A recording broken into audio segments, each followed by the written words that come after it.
नमस्कार, ये news 18 digital है। मैं विकास हूँ। आज बात एक बहुत महत्वपूर्ण और सवाल ये कि क्या हमारी फ़्लाइट्स के साथ कोई उनको छेड़छाड़ करने की कोशिश कर रहा है? क्या हमारी फ़्लाइट्स को गिराने की कोशिश हो रही है? ये सवाल दरअसल इसलिए क्योंकि 7 नवंबर की शाम दिल्ली के आसमान में सब कुछ सामान्य सा दिख रहा था। सैकड़ों विमान तय समय पर उड़ान भर रहे थे, लेकिन तभी कॉकपिट की स्क्रीनें अचानक झिलमिला गईं। पायलट्स की रनवे की जगह उनको खेत नजर आने लगे और कुछ ही सेकंड में पूरा सिस्टम मानो किसी अदृश्य हाथ के कब्जे में चला गया। किसी आसमान में नेविगेशन सिस्टम से खिलवाड़ किसी ने कर दिया, ऐसा लगा।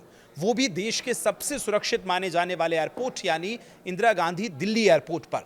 जी हाँ, दिल्ली के Indira Gandhi airport international airport पर 2 दिन पहले 800 से ज्यादा उड़ानें बाधित होने के मामले में अब बड़ा खुलासा हो गया है। और अब तक जांच और एक्सपर्ट्स की मिली जानकारी के सामने ये आया कि जीपीएस यानी ग्लोबल पोजिशनिंग सिस्टम के सिग्नल में छेड़छाड़ को लेकर यह पूरी साजिश रची गई थी। जानकारी के अनुसार 6 से 7 नवंबर की शाम लगभग 7 बजे के बीच पायलट्स को जीपीएस से फेक सिग्नल की जानकारी मिली। इसके बाद कॉकपिट स्क्रीन पर विमान की पोजीशन ही बदल गई और एक नकली तस्वीर जो है पायलट्स के सामने आ गई। इस दौरान रनवे के बजाय खेत पायलट्स को नजर आने लगे।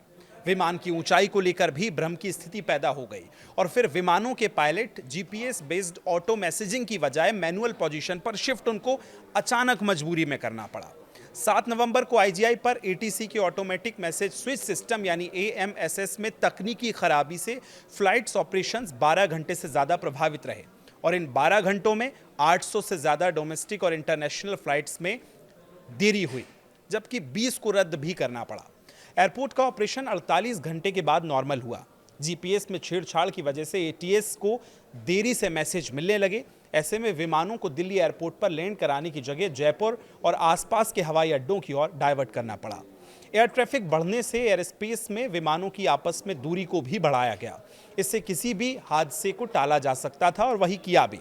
अब जो आशंका जताई जा रही है, फिलहाल अभी तक जो जांच सामने आई है उसमें यह बताया गया कि सुरक्षा प्रतिष्ठान से जुड़े सुरक्षा विशेषज्ञों का यह मानना है कि अमेरिका से संचालित होने वाले जीपीएस के सिविलियन सिग्नल की नकल करना पहले सिर्फ एक सैद्धांतिक सा लगता था, लेकिन अब यह बहुत आसानी से किया जा सकता है, यानी पूरे सिग्नल को हैक किया जा सकता है।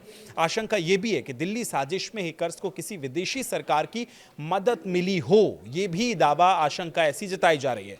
लेकिन यह बड़ा खतरा है क्योंकि आशंका है कि हाल की घटनाओं में हैकर्स ने फेक सिग्नल ब्लास्ट, बड़ी संख्या में सिग्नल भेजना और इसी को इंप्लीमेंट किया था। पायलट्स को भ्रम पैदा किया गया, फिर ऑटोमेटिक मैसेज स्विच सिस्टम की भी क्रैश कर दिया गया, उनकी सामने स्क्रीन पर दूसरी तस्वीरें आने लगी और साथ ही रनवे की जगह खेत नजर आने लगी। ये सभी उसी दिशा में दर्शाता है। अमेरिकी civilian GPS open CA signal देता है जिससे स्यूडो रैंडम नॉइज यानी पीआरएन के आधार पर रिसीव किया जाता है।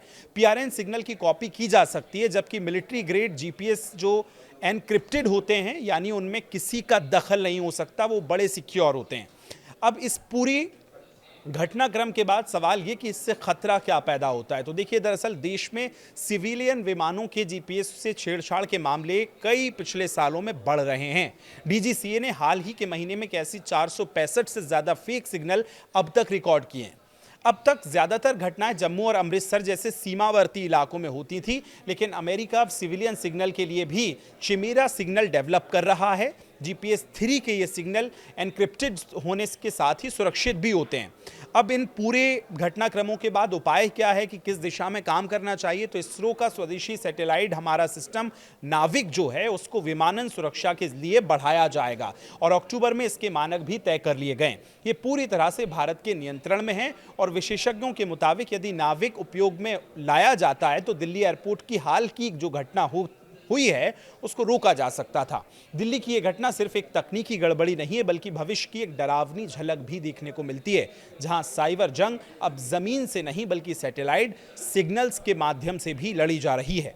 अगर समय रहते सुरक्षा तंत्र नहीं मजबूत किया तो अगला हमला हमारे आसमान की ऊंचाइयों में भी घातक साबित हो सकता है। इसी को लेकर अब सचेत तमाम एजेंसियां जो हैं हुई हैं और नाविक की तरफ अब आगे बढ़ रही हैं। हालांकि इस पूरी घटनाक्रम पर आप क्या सोचते हैं, कमेंट करके हमें ज़रूर बताएं। फिलहाल शुक्रिया।